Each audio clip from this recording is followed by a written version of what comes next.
सर्वांना माझा नमस्कार. उच्च आणि तंत्र शिक्षण विभागाच्या वतीने आपण अनेक पब्लिक आउटरीचचे उपक्रम हे माननीय मंत्री महोदय उच्च आणि तंत्र शिक्षण विभाग चंद्रकांतदादा पाटील यांच्या नेतृत्वामध्ये, यांच्या मार्गदर्शनामध्ये आपण सुरू केलेले आहेत.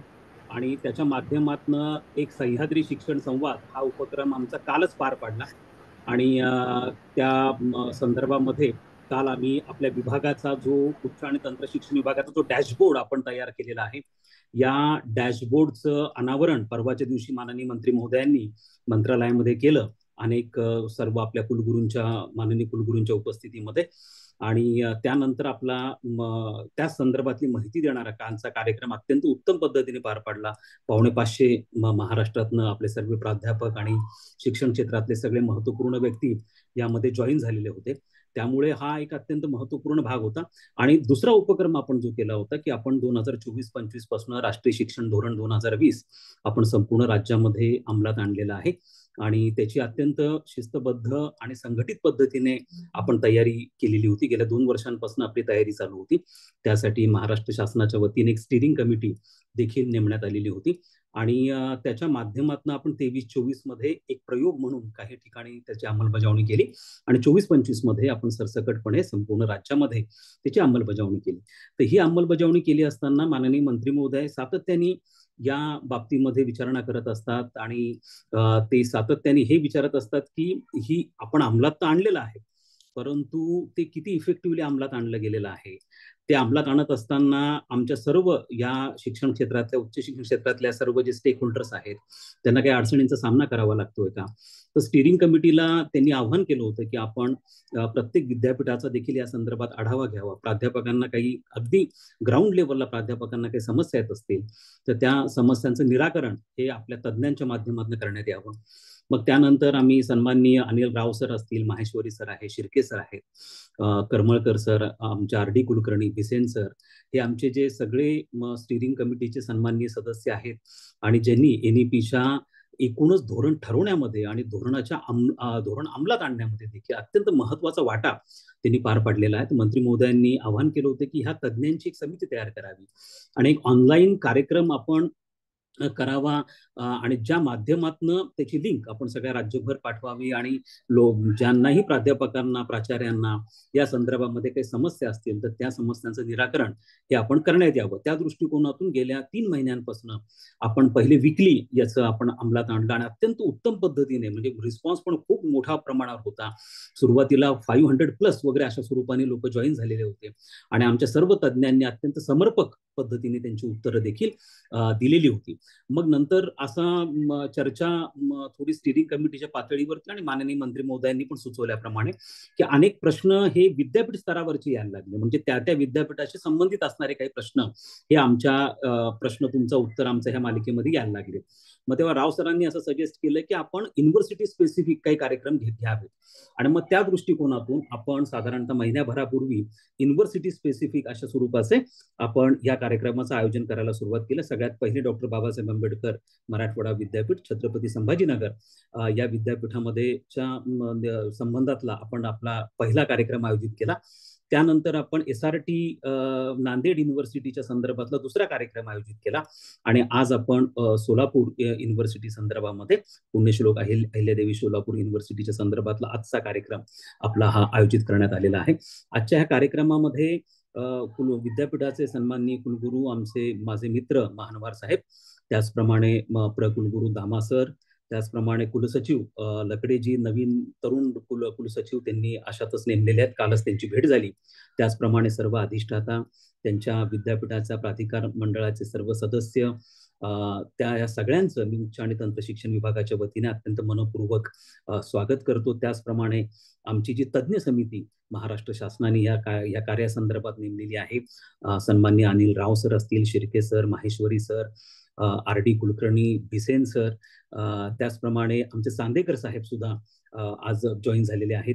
मी या सगळ्यांचं अत्यंत मनपूर्वक आजच्या ह्या कार्यक्रमामध्ये स्वागत करतो.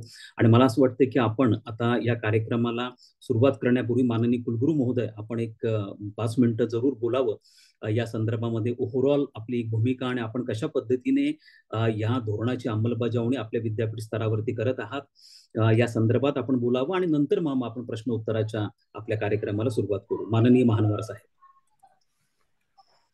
Hello, I'm audible? Yes, sir. Yes, sir. Please.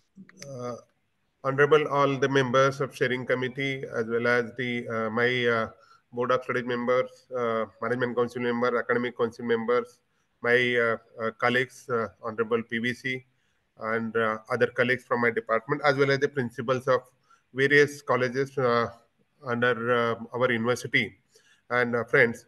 It is really a great pleasure to be here with you and to understand what are the difficulties we are around with my principal colleagues and in the colleges. I would like to brief about what exactly the status of NEP 2020 implementation at Punneshwar Kailav Holkar Solapur University. We have started implementing this NEP 2020 for PG from academic year 23-24, and now we are in second year for PG. As well as for UG, we have started implementing this NEP 2020 from last year, that is 24-25.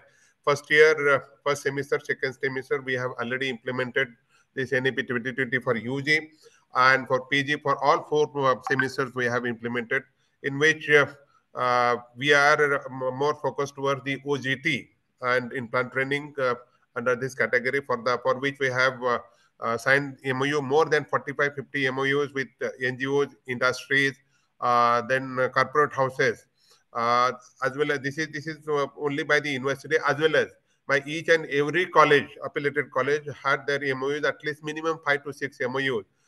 In this, we have central OGT training center, which is coordinating the training OGT centers or placement cell at various autonomous as well as the affiliated colleges, and through which we are coordinating for the OGT activities for the NEP 2020 batches.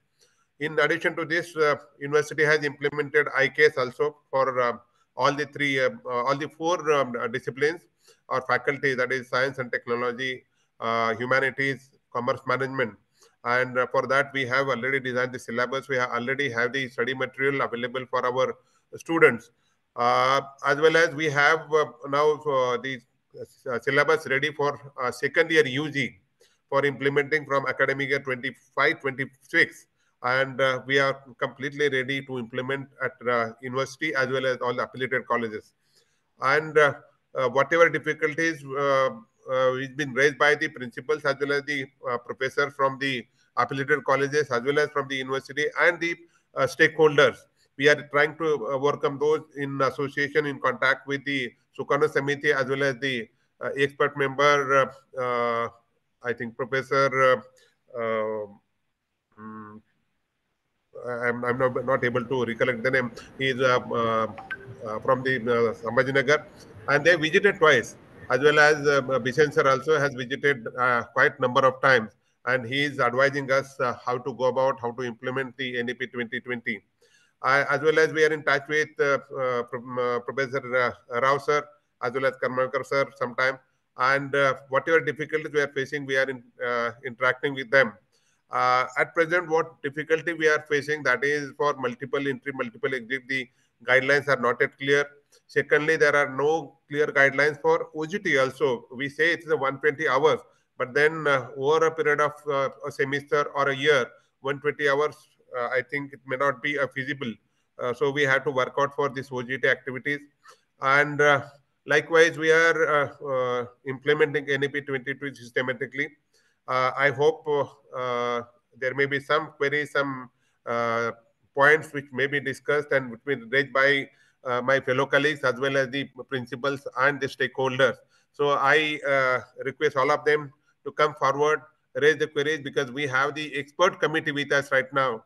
And it will be really great for us to get the resolution, get the solutions for that, so that we can implement this NEP 2020 quite effectively for second year UG as well as the PGs also. Thank you very much. Thank you. धन्यवाद महानवार साहेब, आपण आपल्या भूमिकेसंदर्भामध्ये. मी आता माननीय राव सरांना विनंती करतो की sir initially आपण एक 5 मिनिटं आपली भूमिका थोडक्यात सांगू आणि मग प्रश्नोत्तराला सुरुवात करू. राव सर. सगळ्यांना नमस्कार.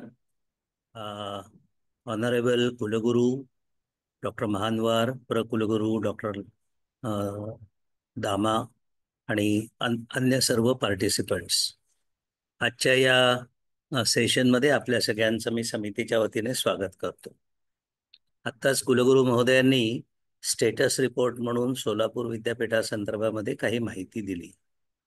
मित्रांनो, मला एक इथे आवर्जून सुरुवातीलाच सगळ्यांना असं सांगण्याची माझी इच्छा आहे की NEP ज्या वेळेला आपण लागू केली त्यावेळेला 20 एप्रिल 2023चा GR, 16 मे 2023चा GR, इंजिनिअरिंग कॉलेजेस करता 4 जुलै 2023चा आणि 20 एप्रिलमध्ये काही फ्लेक्झिबिलिटी देण्याकरता केलेला 13 मार्च 2024चा GR हे आपले ह्या सगळ्या NEP इम्प्लिमेंटेशन मधले आधारभूत शासकीय निर्णय आहे. या आधारभूत शासकीय निर्णयांच्या चौकटीमध्ये विद्यापीठानं, तिथल्या सगळ्या अधिकार मंडळांनी, academic council, faculty, board of स्टडीजने आपापली शैक्षणिक स्वायत्तता, लवचिकता वापरून आपापल्या भागातल्या कॉलेजेस आणि विद्यार्थ्यांकरता हे क्रेडिट स्ट्रक्चर आणि त्याचे कंटेंट्स ठरवायचे आहेत. हा आता झाला आतापर्यंतचा इतिहास. गेल्या 1.5-2 वर्षापासून आपण हे राज्यस्तरावर, विद्यापीठ स्तरावर करतो आहोत.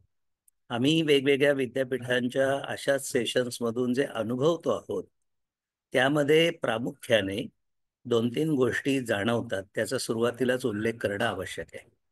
एक म्हणजे या क्रेडिट स्ट्रक्चरच्या तांत्रिक भागामध्ये अंमलबजावणी म्हणून सर्वजण काही वेळेला वाजवीपेक्षा जास्त रिजिड आणि हायपोथेटिकल असा विचार करतात. हा एक भाग आहे. अनेक वेळेला अनेक प्रश्न प्रत्यक्ष उभे राहतात का याचा आपल्याला अनुभव यायचा असतो, पण त्यापूर्वीच त्या प्रश्नांची उत्तरं शोधण्याचा आपण प्रयत्न करतो. त्याच्याऐवजी या क्रेडिट स्ट्रक्चरचं जे मूळ उद्दिष्ट आहे, NEPचं जे बेसिक डॉक्युमेंट आहे, त्यातली जी उद्दिष्ट आहे ती आपण डोळ्यासमोर ठेवून जर ऑब्जेक्टिव्हिटीनं या सगळ्याकडे लक्ष घातलं तर मला वाटतं भरपूर साऱ्या गोष्टी सोप्या होतील.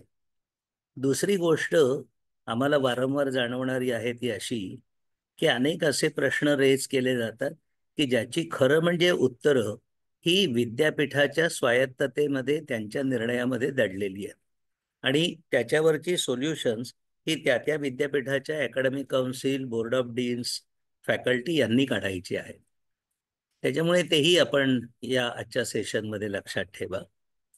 अजून एक गोष्ट मला सांगायची आहे की आता FY अकॅडमिक इयर 24-25 ॲफिलिएटेड कॉलेजचं NEP फ्रेमवर्कमध्ये झालं. SYचे अभ्यासक्रम तयार झाले आहेत असं आत्ताच महानवार सर म्हटलेत. आता आपल्याला सगळ्यांना, या क्षेत्रातल्या मंडळींना याच्यातली जर उद्दिष्ट पूर्ण करायची असतील तर आता लर्निंग आउटकम्स, मॅपिंग, त्याचं कॉग्निटिव्ह स्किल्सच्या लेवल्स ठरवणं आणि 6 व्हर्टिकलमधल्या प्रत्येक कोर्स करता म्हणून कुठली कॉग्निटिव्ह स्किल लेवल आहे याकरता UGCचं जे डॉक्युमेंट आहे, नॅशनल स्किल क्वालिफिकेशन फ्रेमवर्कचं LOCF जे आहे, ते डॉक्युमेंट डोळ्यासमोर ठेवून conceptual knowledge, application knowledge, analytical knowledge, evaluation knowledge, creation level, या ज्या कॉग्निटिव्हच्या 6 लेवल्स आहेत याचं मॅपिंग झालंय की नाही हे पाहायला पाहिजे.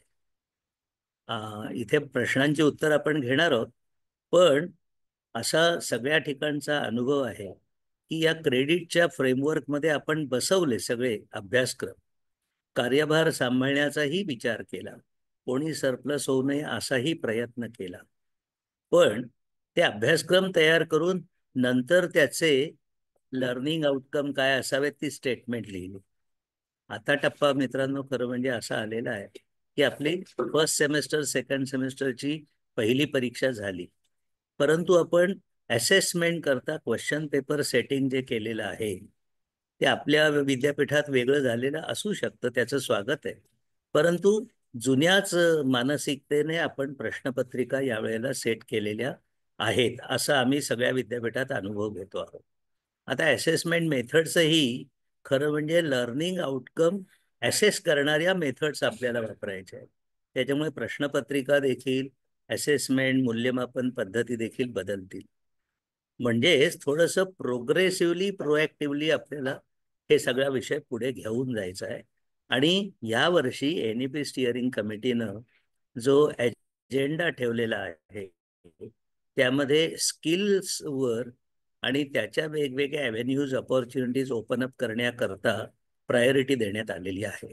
आपण प्रॅक्टिकली सर्व गोष्टींचा विचार जरूर करू, परंतु positivity, ऑब्जेक्टिव्हिटी, proactive, progressive thought process या अँगलने आपण सगळ्यांनी जर विचार केला तर आपल्या करिअरमध्ये आपण अनेक वेळेला म्हणतो की मुलं बेरोजगार राहतात, काहीच होत नाही, हे कसं होणार, कसं बदलणार. हे जे अरण्य रुदन आहे याला छेद देण्याचं काम आपल्यालाच करायचं आहे. आणि त्या दृष्टिकोनातून असा ॲप्रोच आपण ठेवावा हे पहिलं अपील करतो. आणि संयोजकांना विनंती करतो की प्रश्नोत्तरांना त्यांनी सुरुवात करावी. धन्यवाद. सर धन्यवाद सर. मला असं वाटतं की सरांनी ही भूमिका देखील अत्यंत उत्तम पद्धतीने स्पष्टपणे मांडलेली आहे. मला असं वाटतं मगर सर आता तुम्ही कॉर्डिनेशन करायला सुरुवात करा आणि हँड रेज करावं ज्यांनी जे पार्टिसिपंट्स आहेत आणि ज्यांना या संदर्भामध्ये काही प्रश्न असतील तर कृपया प्रश्न उपस्थित करणाऱ्यांनी मला एक अत्यंत महत्त्वाची सूचना आपल्याला करायची आहे. आपला हा जो कार्यक्रम आहे, हा जो प्लॅटफॉर्म आहे, हा केवळ राष्ट्रीय शिक्षण धोरण 2020 शी निगडीत आहे. त्यामुळे आपले इतर कोणते प्रशासकीय, वित्तीय स्वरूपाचे कोणते इश्यूज असतील की जे इंडिव्हिज्युअली टॅकल करायचे ते या ठिकाणी उपस्थित करू नयेत. याच्याशी केवळ NEP-शी निगडीतच प्रश्न हे या ठिकाणी उपस्थित करावेत आणि ते विद्यापीठ आणि आमचे तज्ज्ञ त्याला उत्तर देण्याचा प्रयत्न करतील. त्यामुळे या संदर्भामध्ये अत्यंत महत्त्वाचे, बाकी तुमचे जर इतर काही मुद्दे असतील जरूर ते मुद्दे व्हॅलिड असतील, पण हा प्लॅटफॉर्म त्यासाठी नाहीये. त्यामुळे कृपया प्रश्न विचारताना इव्हन विद्यापीठासंदर्भात सुद्धा तुमचे काही स्पेसिफिक प्रश्न असतील तर ते त्यांच्याशी NEP-शी निगडीत ते प्रश्न असले पाहिजे. याची कृपया आपण सगळ्यांनी दक्षता घ्यावी. म्हणून मगर सर तुम्ही आता हे कॉर्डिनेशन करायला सुरुवात करावी आणि ज्यांना प्रश्न असतील त्यांनी आपला हँड रेज करावा, म्हणजे अनम्यूट करून तुम्हाला आपल्याला एकेकाला प्रश्न विचारण्याची संधी देता येईल. माझी एक सूचना अजून देवणकरजी अशी आहे विद्यापीठाच्या प्रशासनाला, विशेष करून कुलगुरू आणि कुलगुरूंच्या माध्यमातून अन्य त्यांचे प्रतिनिधी असतील त्यांना, की जे प्रश्न आत्ता विचारले जातील ते सगळं रेकॉर्डिंग होतं आहे, तर ते प्रश्न आणि उत्तरं जे आहे त्याचं एक नंतर कन्साईज डॉक्युमेंट तयार करून त्यांनी स्टिअरिंग कमिटीला 2 दिवसात फॉरवर्ड करावं.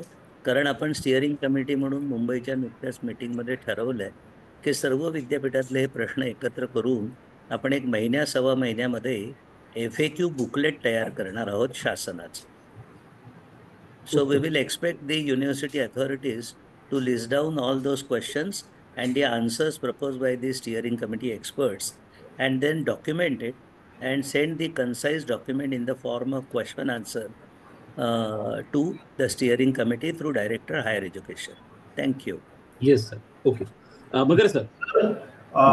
मी आता सर्व सहभागी प्राचार्य, अध्यापक आणि विद्यार्थी, विद्यापीठांचे अधिकारी, पदाधिकारी या सर्वांना विनंती करतो की त्यांनी व्हर्च्युअल हँडरेज करावा, जेणेकरून आम्हाला त्यांना अनम्यूट करता येईल आणि त्यांनी प्रश्न विचारावा आणि आमचे सन्माननीय सुकाणू समितीतले सर्व सदस्य त्याचं समर्पक उत्तर हे करू शकतील. तर कृपया हँडरेज करावा, आम्हाला अनम्यूट करता येईल.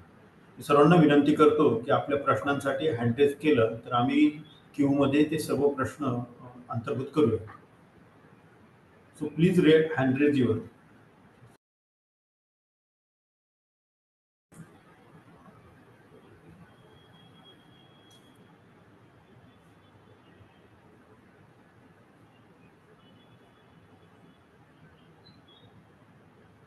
मी पुन्हा विनंती करतो, प्राचार्य, प्राध्यापक, शिक्षकेतर कर्मचारी असतील तर त्यांनी आपला प्रश्न उपस्थित करावा. त्यासाठी आपल्या लॉगिन मधून व्हर्च्युअल हँडरेज करावा, जेणेकरून त्यांना अनम्यूट करता येईल.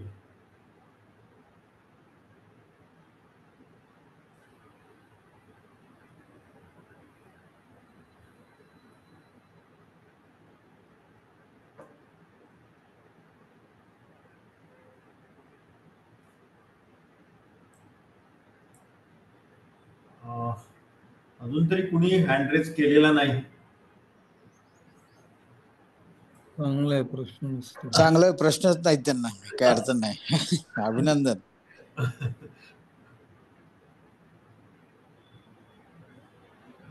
पुन्हा विनंती करतो की आपण आपला हँड रेज करावा. सर्व प्राचार्य, सर्व अध्यापक, सर्व विद्यार्थी जे यामध्ये सहभागी झाले असतील, विद्यापीठांचे अधिष्ठाता आहे, विभाग प्रमुख असतील, जो काही प्रश्न असेल राष्ट्रीय शैक्षणिक धोरण अंमलबजावणी संदर्भात सोलापूर विद्यापीठ परिक्षेत्रातल्या महाविद्यालयांना, विद्यापीठ विभागांना येणारा प्रश्न असेल तो या माध्यमातून विचारावा, जेणेकरून त्याचं उत्तर आमचे सुकाणू समितीचे सर्व सन्माननीय सदस्य देऊ शकतील.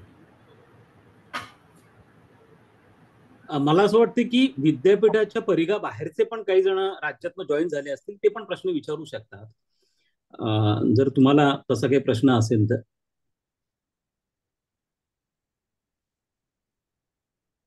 बरं ठीक आहे. तुमचे मला वाटतं डीन्स वगैरे आहेत, कुलसचिव आहेत.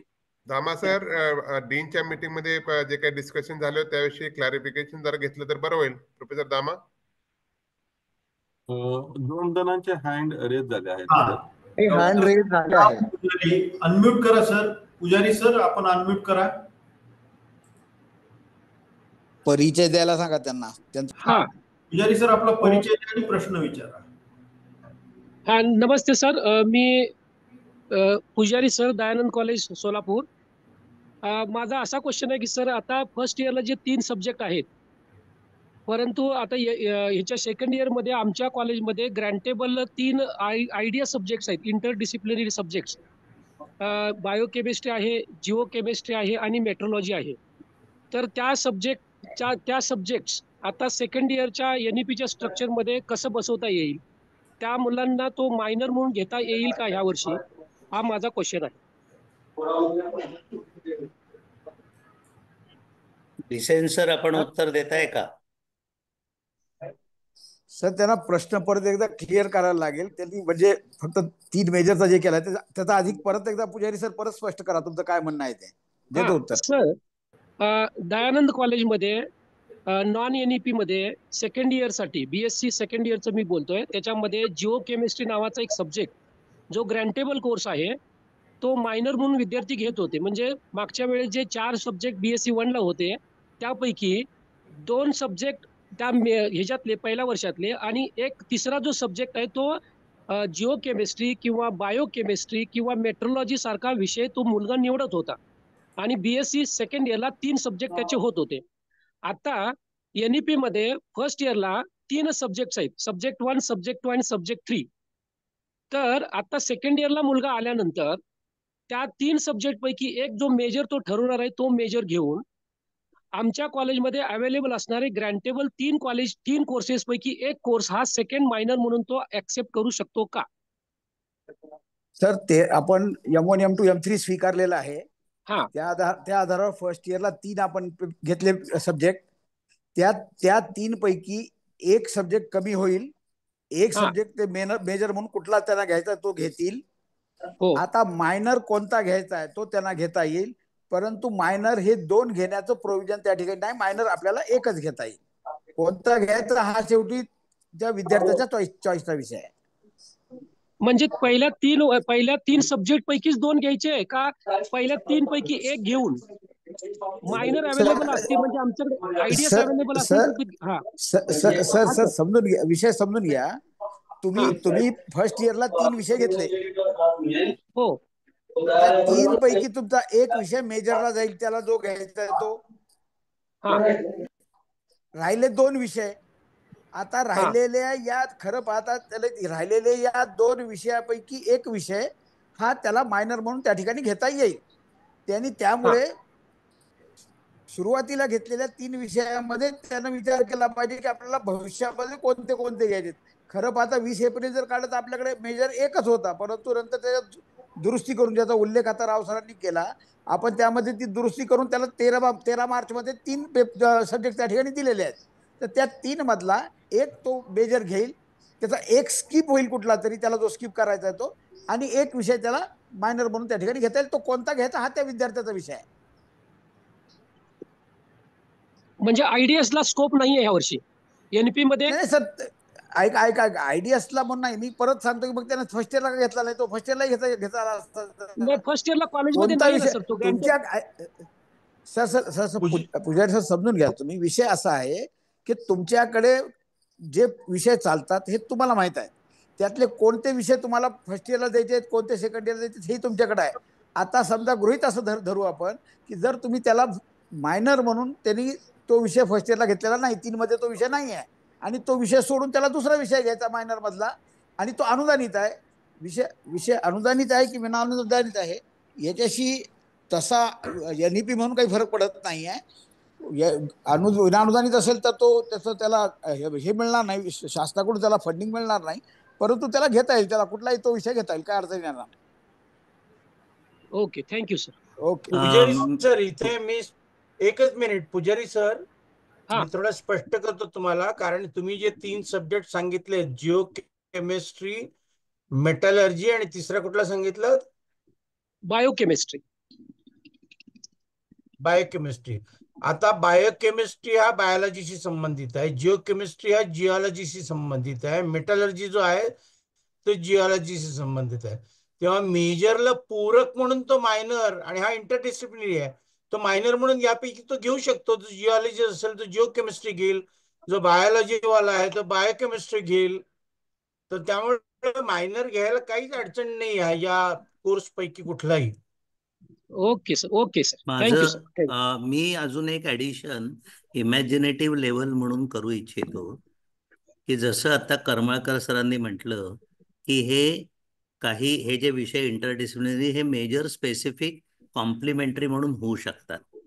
तर मेजरचं व्हर्टिकल जेव्हा SY आणि TY ला जातं त्यावेळेला त्या मेजर पेपर्समध्ये एक कॉम्प्लिमेंटरी इलेक्टिव्ह पेपर हा जर युनिव्हर्सिटीच्या स्ट्रक्चरमध्ये अशा स्वरूपाचा टाकला तर तो त्या स्पेशल करणाऱ्या म्हणजे मेजर करणाऱ्या मुलाला, फॉर एक्झाम्पल जिओलॉजी मेजर करणाऱ्या मुलाला जिओ केमिस्ट्री हा इलेक्टिव्ह मेजर मधला म्हणून कॉम्पोनंट देता येऊ शकतो, प्रोव्हाइडेड युनिव्हर्सिटीने तसं स्ट्रक्चरमध्ये उल्लेख केलेला आहे. हा एक भाग आहे. दुसरा भाग असा आहे की मायनॉर करता टोटल 3 वर्षामध्ये किती क्रेडिट घ्यायचे हे क्रेडिट फ्रेमवर्कने तुम्हाला सांगितलेलं आहे. आता हा मायनॉर याचे 2 भाग आहेत की दरवर्षी मायनॉर वेगवेगळा बदलायचा आणि टोटल व्हरायटी ऑफ मायनॉरचे टोटल क्रेडिट पूर्ण करायचे का एकच minor first year, second year, third इयरला व्हर्टिकल प्रोग्रेशनमध्ये एक्सटेंड करून त्या विषयाचे टोटल क्रेडिट करायचे. So whether single minor or multiple minor changing every year, हा जो एक भाग आहे हा युनिव्हर्सिटीच्या अकॅडमिक काउन्सिलला फ्लेक्झिबिलिटीच्या दृष्टीनं विचारात घेता येईल. आणि दुसरं असं की पुजारी सर असं म्हणले की सेकंड इयरला हे IDS विषय त्यांच्याकडे ग्रँटेबल आहे. या निमित्तानं सगळ्यांना मी असं जरूर सांगेन की पूर्वीच्या ग्रँटेबल फॉर्म्युलामध्ये कुठल्या लेवलला फर्स्ट इयरला, सेकंड इयरला ते आहेत याच्याऐवजी तो विषय आणि त्याचे टोटल 12 तासांचं वर्कलोड, 16 तासांचं वर्कलोड असं जे असेल ते तुम्हाला या NEP मध्ये फर्स्ट, सेकंड, थर्ड मध्ये डिस्ट्रीब्यूट करता येतं. जुनी रिजिडिटी ते सेकंड इयरला ग्रँटेबल होतं म्हणून फर्स्ट इयरला होणार नाही हे तुम्ही मनातून पुजारी सर काढून टाकायला पाहिजे.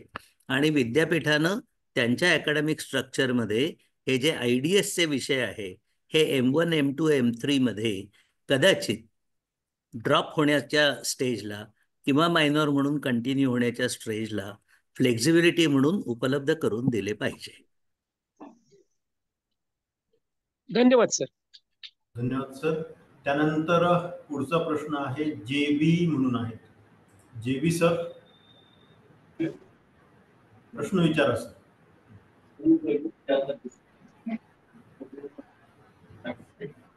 सर प्रश्न विचारा.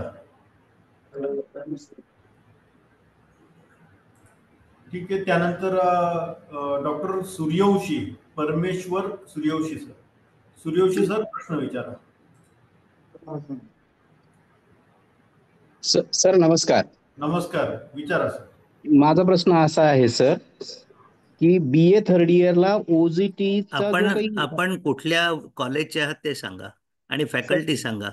मी प्राध्यापक परमेश्वर लक्ष्मण सूर्यवंशी, माऊली महाविद्यालय वडाळा, तालुका उत्तर सोलापूर, जिल्हा सोलापूर.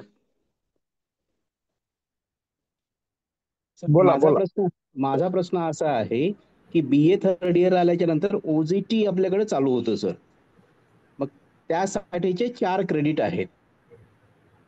मग ते जे 4 क्रेडिट आहेत ते प्राध्यापकाच्या वर्कलोड मध्ये धरले जाणार आहेत का? कारण विद्यार्थी हे दुसरीकडे जाणार आहेत ट्रेनिंग घेण्यासाठी. मग त्या दरम्यानच्या काळामध्ये प्राध्यापकांसाठी जे काही काम असणार आहे ते 4 क्रेडिटच्या अनुषंगाने कन्सिडर केलं जाणार आहे का? सूर्यवंशी सर, याबद्दल डायरेक्टली आत्ताच सांगतो की वर्कलोड या विषयाकरता NEP स्टिअरिंग कमिटी अंतर्गत एक सबग्रुप काम करतोय आणि त्याच्यामध्ये सगळ्या एक्झिस्टिंग प्राध्यापक वर्गाचं वर्कलोड कशा पद्धतीनं सेफ करता येईल आणि कुठल्या कुठल्या व्हर्टिकलमध्ये कशा कशा पद्धतीनं पॅरामीटर्स ठरवून ते वर्कलोड असाइन करता येईल याच्यावर काम चालू आहे. त्याच्यामुळे ते तुम्हाला तशा पद्धतीनं एक आश्वस्त केलंय असं म्हणायला हरकत नाही. Okay sir, thank you so much. त्यानंतर हँडरेज करावा. कुणाला अजून काही प्रश्न असतील तर कृपया हँडरेज करा.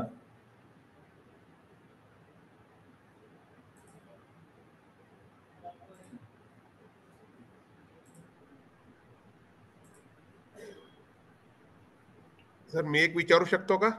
Please sir, please. स्पेसिफिकली या OJT संदर्भात मला थोडंसं बोलायचं होतं. ते असं की आता आपण OJT मध्ये 120 आवर्स असं एक आणि 4 क्रेडिट पॉईंट दिले आणि ते 120 आवर्स स्कॅटर्ड आहे. पण आम्ही ज्यावेळी इंडस्ट्रीशी बोलतो किंवा काही कॉर्पोरेट हाऊसेसशी बोलतोय आता की आमचे विद्यार्थी OJT ला तुम्ही घ्या म्हणून स्पेसिफिकली फॉर PG साठी, तर त्यांचं असं एक म्हणणं येते की तुम्ही कंटिन्युअस मे बी 1 महिना 2 महिने जे काही तुम्ही टाइम फ्रेम ठरवाल तो कंटिन्युअस दिला तर त्या विद्यार्थ्यांना सगळ्या गोष्टी शिकता येतील, शिकवता येतील आणि त्या जे OJT साठी आपले विद्यार्थी घेणार आहेत त्यांना सुद्धा थोडं सोयीचं जाईल मॅनेज करणं. किंवा आता या पिरियडमध्ये स्पेसिफिकली जे मुलं आमची बाहेर जाणार आहेत इंडस्ट्रीमध्ये किंवा त्यांचं गाव सोडून त्यांच्या कॉलेजच्या एरिया सोडून दुसऱ्या एरियामध्ये, तर तिथे त्यांचा ट्रॅव्हलचा प्रॉब्लेम असतो, अकोमोडेशनचा प्रॉब्लेम असतो, जेवणाचा प्रॉब्लेम असतो, बाकी सगळ्या गोष्टीसाठी थोडासा खर्च येतो. तर त्याला आम्ही बऱ्याचशा कॉर्पोरेटला आणि इंडस्ट्रीला आम्ही रिक्वेस्ट करतोय की त्या मुलाला थोडासा स्टायपंड द्यावा किंवा आम्ही ज्यावेळी BOT सारख्या अप्रेंटिसशिप देणाऱ्या ज्या काही जे ग्रुप आहेत त्यांच्याशी आमच्या MOU झालं तर त्यांच्याकडे असं म्हणणं आहे की कमीत कमी 3 महिने कंटिन्युअस आपले विद्यार्थी OJT साठी आले पाहिजेत. तर थर्ड इयरला आपल्याला असं काही करता येईल का की 2 वर्षाच्या मधला जो पिरियड असतो समरचा तो आणि पुढच्या एका सेमिस्टरचा 1 महिना असं करून 2 ते 3 महिने जर आपल्याला विद्यार्थ्यांना OJT साठी पाठवता आलं इनप्लांट ट्रेनिंगसाठी, तर मला वाटतं त्यांना अप्रेंटिसशिप मिळू शकेल आज वेळेस काही इंडस्ट्री त्यांना स्टायपंड देऊ शकतील. तर अशा पद्धतीनं काही करता येईल का? डॉक्टर माहेश्वरी, आपण बोलताय या विषयावर? Vice chancellor KBCNMU, doctor Maheshwari, will you please answer? Yes sir, please. Sir आता आपल्या जे स्ट्रक्चर आपण केलं आहे त्याच्यामध्ये आपण 2 भागांमध्ये हे OJTची अपॉर्च्युनिटी आपल्या जे UG करणारे विद्यार्थी आहेत त्यांना देतोय. पहिलं म्हणजे जे स्ट्रक्चरमध्ये दिलेलं आहे की आपण सेकंड इयर आणि थर्ड इयरच्या इंटरफेसवर म्हणजे समर ब्रेकमध्ये ते 4 आठवड्याची इंटर्नशिप आहे. But that is the minimum requirement based on availability of time, based on the conclusion of 4th semester examination and commencement of the 5th semester. If the student has a couple of weeks extra time available and if the industry wishes, then the student can avail that particular opportunity also. And many a times it happens that students go beyond that stipulated 4 week. 4 week is the minimum that fulfills our requirement. And beyond that, 1 or 2 weeks extra based on availability of time, student can do. Apprentice sir त्याचे rules वेगळे आहेत, ते rule प्रमाणे त्यांना द्यावं लागेल. तसं apprentice stipend देता येत नाही इंडस्ट्रीलाही, त्याचे रूल्स वेगळे आहेत आणि ते डिप्लोमा म्हणजे सेकंड इयर नंतर आपण एक डिप्लोमा सर्टिफिकेट अवॉर्ड केल्यानंतरच त्यांना अप्रेंटिसशिप मिळू शकते आणि त्याची रिक्वायरमेंट सुद्धा वेगळी आहे. आता जर आपण असं म्हटलं की 2 महिने किंवा 3 महिन्याचे, तर हे आपल्या आजचा जो स्ट्रक्चर आहे त्याच्यामध्ये बसणार नाही. विद्यार्थ्याला जर पाहिजे असेल तर मग informally, means after completing the minimum requirement on a daily basis, if it is available locally, he or she can spend 1 or 2 hours in that particular industry, particular organization, based on his or her timetable, availability of time based on his or her timetable. I think as of now, it cannot be done like this. I have one more thing to add here. मला असं वाटतं की आपण generic फॉर्ममध्ये बोलू. कुलगुरू महोदयांनी raise केलेल्या प्रश्नावर ओजेटी इंटर्नशिप हे जे विषय आहेत, आपण नुसतं इंडस्ट्री असा विषय न करताना let us term it as establishment. कारण इंडस्ट्री, मॅन्युफॅक्चरिंग युनिट्स असाच जर आपण विषय केला तर तो आर्ट्स, सायन्स, कॉमर्सच्या ट्रॅडिशनल मुलांना सगळ्यांना लागू होईल असं नाही, आणि ते शक्यही नाही. तुम्ही एस्टॅब्लिशमेंट म्हणा. आणि अंडर ग्रॅज्युएट लेवलला जे OJT द्यायचं आहे ते त्या विद्यार्थ्याच्या मेजर मायनॉर स्पेसिफिकेशननुसार जर ठरवता आलं तर त्यात भरपूर सारी फ्लेक्झिबिलिटी लोकल लेवलला मिळू शकते, नाही असं नव्हे. त्यामुळे प्रत्येक मुलाला त्या काळामध्ये कुठेतरी बाहेर जाऊन राहावंच लागणार आहे, करावं लागणार आहे, खर्च येणार आहे असंही नाही. आणि त्याचे भरपूर सारे प्रयोग अनेक विद्यापीठातल्या अनेक कॉलेजेसने या वर्षभरामध्ये छोट्या छोट्या गावातही केलेले आहेत. आपण एक सगळ्या प्राध्यापकांकरता मी म्हणतोय की OJT म्हटलं की फक्त इंडस्ट्री, आणि इंडस्ट्री म्हणजे फक्त मॅन्युफॅक्चरिंग असा विचार नको करायला. त्याच्यामध्ये पतसंस्था येऊ शकते, ग्रामपंचायत येऊ शकते, एखादं मीडिया हाऊस छोटंसं येऊ शकतं. यासह भरपूर सारं आपल्याला थॉट प्रोसेस करता येते. अगदी तहसील कार्यालयामध्ये देखील OJT आर्ट्सच्या मुलांना आपल्याला त्या ठिकाणी देता येते. आणि गव्हर्नमेंटचे तर असे अनेक वेगवेगळे विभाग अगदी ग्रामीण स्तरावर देखील पोचलेले आहेत. पब्लिक हेल्थ सेंटरपासून भरपूर साऱ्या गोष्टी आहेत. आपल्याला शिक्षक म्हणून आपल्या मुलाला कुठल्या एस्टॅब्लिशमेंटमध्ये, कुठल्या ऑर्गनायझेशनमध्ये OJTला पाठवायचं याच्याकरता भरपूर सारं ब्रेनस्टॉर्मिंग करण्याची गरज आहे, इंडस्ट्री एवढी मर्यादा न ठेवताना. हा एक भाग. आणि दुसरा, भरपूर सारी फ्लेक्झिबिलिटी लोकल लेवलला मिळू शकते. माहेश्वरींनी म्हटलं तसं सेकंड इयर संपल्यावर थर्ड इयरच्या मध्ये जो कालावधी आहे त्याने ते करायचं आहे. परंतु आपण ठरवून जर पार्ट टाईम बेसिसवर, स्टॅगर्ड बेसिसवर असं सगळं डिस्ट्रीब्युशन अलाऊ केलं तर मुलं ते करतात. आणि आपला अनुभव कुलगुरू महोदय असा आहे की आर्ट्स, कॉमर्स काय सायन्सची पण अनेक मुलं कॉलेज करत असताना कुठे ना कुठे काही ना काही अर्थार्जनाकरता काम करतच असतात. त्याच्यामुळे आपण ते मॅपिंग जर करू शकलो शिक्षकांना इन्व्हॉल्व करून तर हा प्रॉब्लेम सहज सोडवला जाऊ शकतो. हो, आम्ही त्या पद्धतीने तहसील ऑफिस, कलेक्टर ऑफिस, नंतर म्युन्सिपल कॉर्पोरेशन्स, ग्रामपंचायत आणि बाकीच्या NGOज वगैरे यांच्याबरोबर आम्ही MOU करतोय, जेणेकरून आमचे विद्यार्थी, सगळेच विद्यार्थी अशा ऑर्गनायझेशनमध्ये इस्टॅब्लिशमेंट जातील. राईट. या, धन्यवाद सर. त्यानंतर पुढचा प्रश्न आहे doctor Sunil Subhash Patil. Patil sir, unmute करा आणि प्रश्न विचारा. Good morning, sir. आपला परिचय. Myself, Dr. S.S. Patil, TA, Velankar College of Commerce, Solapur, sir, Associate Professor. Sir, माझी शंका होती, कम्युनिटी एंगेजमेंट प्रोग्राम जो आहे वर्टिकल मध्ये, तो सब्जेक्ट रिलेटेडच असावा की जनरल कम्युनिटी बेस्ड आणि सोशल प्रॉब्लेम्स रिलेटेड असावा? It is not necessary that it should be subject related. Ultimately, student is to get acquainted with the community issues, community problems. त्याच्यामुळे तो जेनेरिक, डायव्हर्जंट कुठेही असू शकतो. छोट्या छोट्या NGO मध्ये देखील असू शकतो, आश्रमशाळांमध्ये असू शकतो.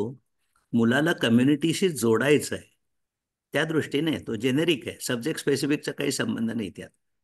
Okay sir. अजून एक शंका होती सर मला, की जुन्या पॅटर्न मध्ये आपल्याला BCom ची डिग्री जर एका महाविद्यालयामध्ये अकाउंटन्सी आणि बँकिंग विषय असेल तर त्यातच डिग्री दिली जात होती. पण आता त्यांना मेजर वेगवेगळे विषय आलेले आहेत. जर विद्यार्थ्याला इच्छा असेल बिझनेस मॅनेजमेंट मध्ये पुढे जायचं आहे, मग तो विषय घेऊन जाऊ शकतो का पुढे? युनिव्हर्सिटीच्या कॉमर्सच्या स्ट्रक्चरमध्ये हं. जे मेजरचे त्यांनी टायटल्स तयार केलेले असतील, हो, अवेलेबल आहे सर. नाही, बिझनेस मी मॅनेजमेंट मी अवेलेबल आहे. हा मी बोलतो त्याच्यावर की ओके. ते एकतर म्हणजे माझी सर्व विद्यापीठांशी बोलत असताना प्रामुख्याने कॉमर्स पुरतं, मी चार्टर्ड अकाउंटंट असल्यामुळे माझ्या आत्मीयतेचा विषय म्हणून बोलतो की कॉमर्समध्ये normally accountancy, costing, business management, marketing असे काहीतरी एक टिपिकल जुने ठरलेले माइंडसेट आहे स्पेशलचे.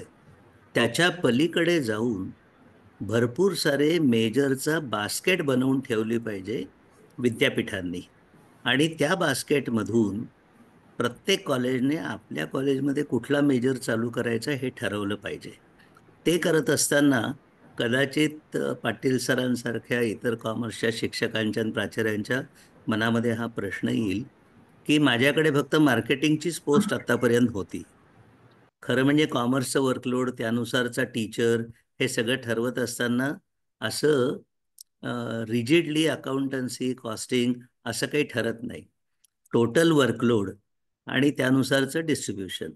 त्याच्यामुळे तुम्ही मेजर आणि मायनॉरची बास्केट युनिव्हर्सिटीने जर खूप मोठी ओपन अप करून ठेवली, आणि माझं दामा सरांना आणि कुलगुरू महोदयांना हे आवर्जून सांगणं असेल की ही ट्रान्झिशन फेजमध्ये तुम्ही ॲव्हेन्यूज म्हणून या बास्केट खूप मोठ्या करून ठेवा.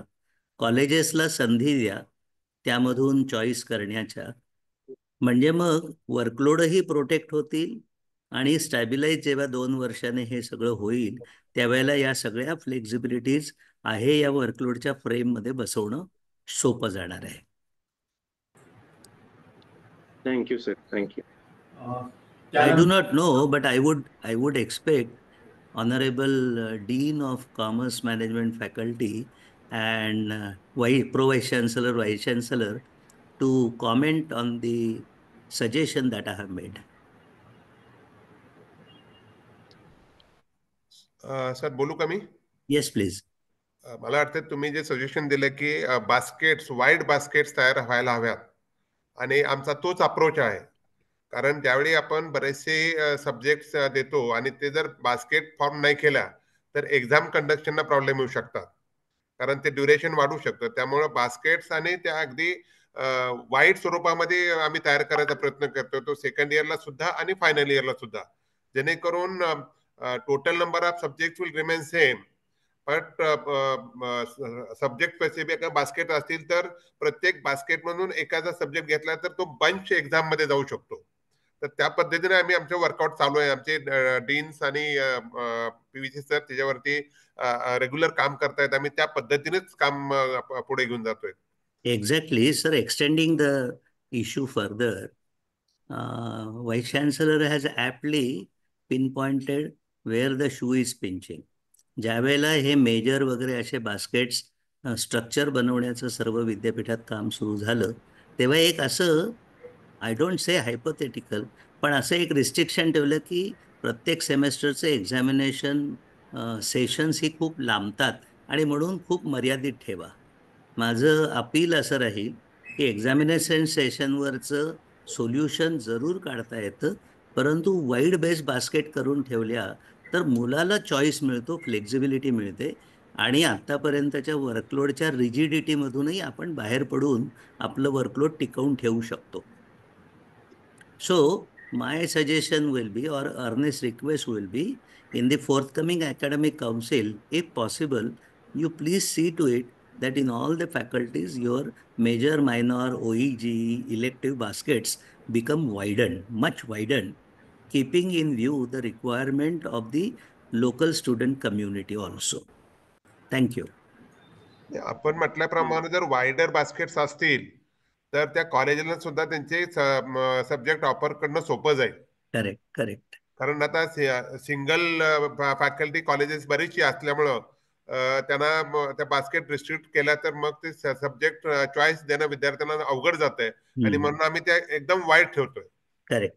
त्याच्यामुळे आज असतीलच, नसतील तर अजून वाईड करा, थॉट प्रोसेस करा, काही मंडळींना त्यात बाहेरून इन्व्हॉल्व करा, तुम्हाला भरपूर त्याचा चांगला उपयोग होईल. आणि सोलापूर हे छोटं युनिट असल्यामुळे खूप वेगवेगळे प्रयोग तुम्हाला तिथे करता येतील. थँक्यू. Yes sir, thank you. धन्यवाद सर. त्यानंतर पुढचा प्रश्न श्रीमती रेवा कुलकर्णी. कुलकर्णी मॅडम, आपला प्रश्न विचारा, अनम्यूट करा. नमस्कार सर. नमस्कार. सर्वप्रथम मला हे सांगायला आवडेल की आता NEP-ला जवळजवळ इथे वर्ष होत आहे आणि विद्यार्थ्यांमध्ये याचा खूप पॉझिटिव्ह रिस्पॉन्स आहे, विशेष करून IKSच्या बाबतीमध्ये. तर ही एक चांगली अभिनंदनास्पद बाब आहे. माझा प्रश्न जो आहे तो OJT विषयक आहे. आता आपण सांगितलं तसं भाषा विषय आहे, माझा संस्कृत विषय आहे. तर याचे जे इंडस्ट्री वगैरे आहे ती खूप मर्यादित आहे आणि प्रामुख्याने अकॅडमिक इंडस्ट्रीज आमची आहे सध्या. तर आम्ही सध्या असं करतो आहोत की आमच्या ह्याच्यात जे हस्तलिखित संपादन, अनुवाद, त्यानंतर सामग्री निर्माण हे मुख्य 3 भाग येतात. तर त्या संदर्भामध्ये आम्ही दुसऱ्या विद्यापीठाच्या किंवा आपल्या विद्यापीठातल्या दुसऱ्या कॉलेजेसचे विद्यार्थी आमचं त्यांच्याकडे OJT साठी पाठवतो आहोत आणि त्या आधारे थोडंसं हस्तलिखितांचं संपादनाचं कार्य OJT म्हणून करतो आहोत. तर यात माझा प्रश्न असा आहे की जेव्हा मी दुसऱ्या महाविद्यालयाच्या विद्यार्थ्यांना शिकवते किंवा विद्यापीठातल्या विद्यार्थ्यांना OJT साठी घेते आहे, तेव्हा माझा जो वर्कलोड आहे तो हा धरला जाणार आहे का नाही जाऊ शकत? अगर सर तुम्ही मेंबर म्हणून उत्तर द्या. मॅडम, आपला विषय हा अनुदानित आहे का? हो सर, अनुदानित आहे. प्रश्न येत नाही ना मॅडम याच्यामध्ये. तुमचा विषय अनुदानित आहे आणि त्याच्यावर कार्यभार समिती, कार्यभारासंदर्भात जे उपगट आहे तो काम करतोय. शासनाचाही याच्यावर विचार चालला आहे, परंतु ते अजून येत्या वर्ष 6 महिन्यामध्ये याच्यावर काही अंतिम निर्णय होतील. तोपर्यंत आपल्याला बिलकुल चिंता करायची गरज नाही. त्यानंतरही चिंता करायची आवश्यकता नाही मॅडम. तुम्ही निश्चिंत राहा. हा कार्यभार जो आहे, माझा प्रश्न थोडा वेगळा आहे सर, की जेव्हा मी इतरांचे घेते आहे OJT म्हणून, नाही तर तो OJTचा पेपर मी घेतल्याबद्दल ते क्रेडिट धरले जाणार का माझ्या ह्याच्यात? Reva madam, let me come in. आपण असं म्हणूया की तुमच्या कॉलेजमध्ये युनिव्हर्सिटी डिपार्टमेंट किंवा अन्य कॉलेजची मुलं OJT करायला येतात, त्यांना तुम्ही गाईड करतात आणि त्याचा कार्यभार धरला जाईल का? बरोबर. तो नाही धरला जाणार हे तुम्ही आता गृहीत धरा. बरं, ठीक. सर, मी 1 मिनिट बोलू का? Yes please. सर, आताच आपण म्हटल्याप्रमाणे OJT कुठले सब्जेक्ट स्पेसिफिक नाही आहे. आमचे लँग्वेजचे विद्यार्थी सुद्धा इस्टॅब्लिशमेंटमध्ये जाऊन क्लेरिकलच्या कामासारखी किंवा बाकीचे तत्सम किंवा त्यापेक्षा चांगली कामं सुद्धा करू शकतात. त्यांना त्याच सब्जेक्टमध्ये असं OJT करायला पाहिजे असं अजिबात नाहीये. कारण पुढे जाऊन ते कुठल्याही इस्टॅब्लिशमेंटमध्ये जाऊ शकतात आणि त्यामुळे वायडर असेल. त्यामुळे मला वाटते फॅकल्टीचा वर्कलोड धरला जाईल की नाही हा प्रश्नच येत नाहीये. नाही, त्याच्यावर महानवर सर मला खुलासा असा करायचा आहे. हे मान्य आहे की टू बिगिन विथ OJT हे जेनेरिक असू शकतं, परंतु NEP पॉलिसी डॉक्युमेंट असं म्हणतं की जो मेजरमध्ये तो त्याचं करिअर पुढे करणार आहे त्याचं एक्सपोजर, हँड होल्डिंग जर अंडरग्रॅज्युएट लेवलला त्या मुलाचं झालं OJT इंटर्नशिपमधून, तर ती स्किल्स त्या मेजर मायनॉर स्पेसिफिक त्याला मिळतील. त्याच्यामुळे खूप डायव्हर्जंट फील्ड्स हे इनिशियल इंट्रोडक्शन स्टेजला सॉफ्ट स्किल्स करता, म्हणजे डिसिप्लिन, पंक्च्युअलिटी या स्किल करता OJT म्हणून ठीक आहे. परंतु 3rd इयरच्या वेळेला मात्र त्याला ॲज मच ॲज पॉसिबल त्याच्या विषयांशी संबंधित OJT करता आलं तर खूप चांगलं होईल. अन्यथा काय होईल की अनेक मुलं मुली अर्न अँड लर्नमध्ये रात्रीच्या वेळेला हॉस्पिटलमध्ये अटेंडंट म्हणून काम करतात आणि त्याचं क्रेडिटायझेशन करायचं असे विषय तयार होतील. त्याच्यामुळे थोडंसं आपल्याला ती काळजी घ्यावी लागेल. Right. You are absolutely right. धन्यवाद सर. त्यानंतर पुढचा प्रश्न दीपक ननावरे सर. ननावरे सर, आपला प्रश्न विचारा. सर्वांना नमस्कार. नमस्कार सर, बोला. सर, सर्वप्रथम क्रेडिट स्ट्रक्चर त्याबद्दलचा क्लॅरिफिकेशन, त्यानुसार अभ्यासक्रम कसे तयार करायचे याबद्दलचं जे मागील 2022 पासून आम्हाला जे क्लॅरिफिकेशन देण्यासाठी सुकाणू समिती आणि विद्यापीठामार्फत आम्हाला जे मार्गदर्शन होतं त्याबद्दल खरंच मनपूर्वक आभार. त्यामुळं हे राबवता आलं.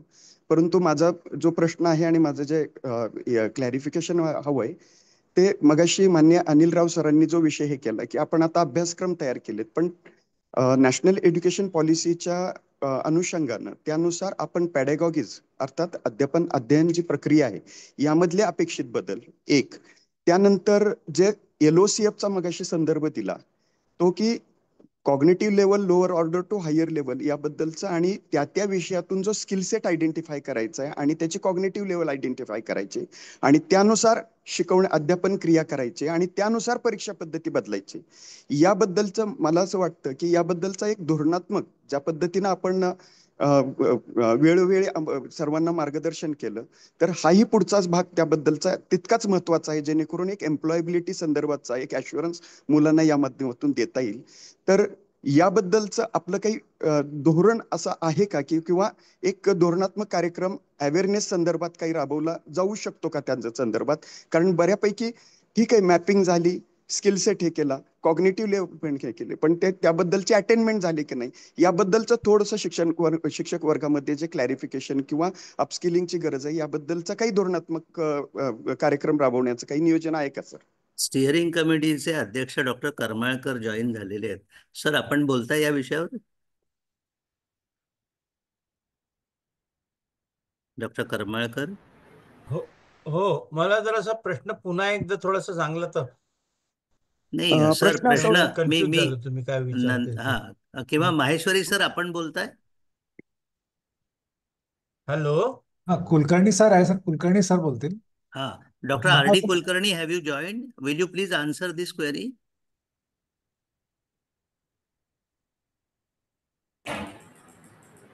Doctor RD Kulkarni. Sir RD sir join नाही, जॉईन झाले. एक सेकंड सर, मी त्यांना ते हे करतो सर. प्रश्न काय होता सर? प्रश्न असा आहे, मीच रेज करतो. हा. नाही, नन्नावर आहे, मी सांगतो. प्रश्न असा आहे की आपण सगळं क्रेडिट स्ट्रक्चर अडॉप्ट केलं. आता pedagogies, cognitive levels, mapping, skill mapping, LOCF हे सगळं NEP आणि अपेक्षा त्या करते आहे. अनुषंगानं सॉरी सर, थोडंसं आणखी त्याच्यामध्ये ऍड करतोय, त्या अनुषंगानं जे परीक्षा पद्धती आहे, आलो, इव्हॅल्युएशन मी टूल्स आहेत बोलतो आणि त्यानुसारचं असेसमेंट इव्हॅल्युएशन हे हम्म. सगळं जर आपण नीट केलं तर NEP खऱ्या अर्थाने राबवली जाईल असे अपेक्षित आहे. तर नन्नावरेंचं असं विचारणं आहे की स्टिअरिंग कमिटी म्हणून याबद्दलचं काही धोरण आहे का, आणि ओरिएंटेशन ट्रेनिंग करता काही स्टिअरिंग कमिटी ठरवते आहे का, का विद्यापीठ स्तरावर याच्यावर चर्चा व्हावी, असा त्यांचा प्रश्न आहे. हा सर, ऍक्च्युली बरोबर आहे. खरं आम्ही एक LOCFच्या अँगलनी ट्रेनिंगची प्लॅनिंग ठरवली होती 2 वेळा, पण समहाव ती रिअलाइज झाली नाहीये. तर LOCF वर ट्रेनिंग करण्याचं आता समजा जूनमध्ये, कारण आता मे मध्ये उन्हाळ्यात सुट्टी असतील, तर जूनमध्ये at the beginning of academic session आपल्याला LOCF वर ट्रेनिंग सेशन्स घेता येतील. कारण याच्यामध्ये तुम्ही म्हणताय नन्नवरे सर, तसं बरोबर आहे की यामध्ये जेव्हा आपण मल्टी डिसिप्लिनरी होलिस्टिक एज्युकेशन असं म्हणतो, तेव्हा त्याचं असेसमेंट सुद्धा त्या अँगलनी बदलणं आवश्यकच आहे. म्हणजे आपलं सध्याचं एंड सेमिस्टर एक्झामिनेशनवर साधारणतः पूर्ण भर आहे आणि त्या एंड सेमिस्टरवरच आपलं जवळपास असेसमेंट होतं. आपण ते आत्ता इंटरनल आणि एक्सटर्नल मध्ये 60-40 हा रेशो असावा आणि PGला 50-50 असावा असं सूचित केलेलं आहे. तर त्यामुळे ते जे 40 जो इंटरनल पार्ट आहे किंवा जो 50 हा इंटरनल पार्ट PG साठी आहे, त्याचं असेसमेंट कसं असावं वेगवेगळ्या प्रकारे, त्या पण मला वाटतं युनिव्हर्सिटी लेवलवर त्याचं डिस्कशन आणि होऊन अकॅडमिक काउन्सिलने ते पास करणं आवश्यक आहे की त्या 40 मार्काचं डिस्कशन, 40 मार्काचं जे असेसमेंट आहे UGला इंटरनलचं, ते असेसमेंट वेगवेगळ्या पद्धतीनं घेता येतात. ज्याला फॉर्मेटिव्ह आणि समेटिव्ह असेसमेंट अशा 2 टेक्निक्स आहेत. म्हणजे क्विज बेस असू शकेल, काही पार्टली रिटर्न युनिट टेस्ट असू शकतात, व्हायवा ओसी असू शकेल, किंवा काही ऍक्टिव्हिटी बेस्ड सिस्टीम्स पण असू शकतात, ज्या ऍक्टिव्हिटी त्याचं थ्रूआउट दॅट म्हणजे त्या पिरियड पुरतं, म्हणजे जो महिना असेल 2 महिने असेल त्या पिरियडवर ऑब्झर्वेशन करून त्या ऍक्टिव्हिटीवर मार्किंग सिस्टीम असेल, अशा वेगवेगळ्या असेसमेंट टेक्निक्स युजीसीचे जे असेसमेंट रिफॉर्म्स 2024 ला आले, त्याचं जे गाईडलाईन्स आल्या त्यामध्ये दिलेल्या आहेत. त्यामुळे प्रत्येक युनिव्हर्सिटीनं त्या असेसमेंटच्या गाईडलाईन्स ठरवून त्या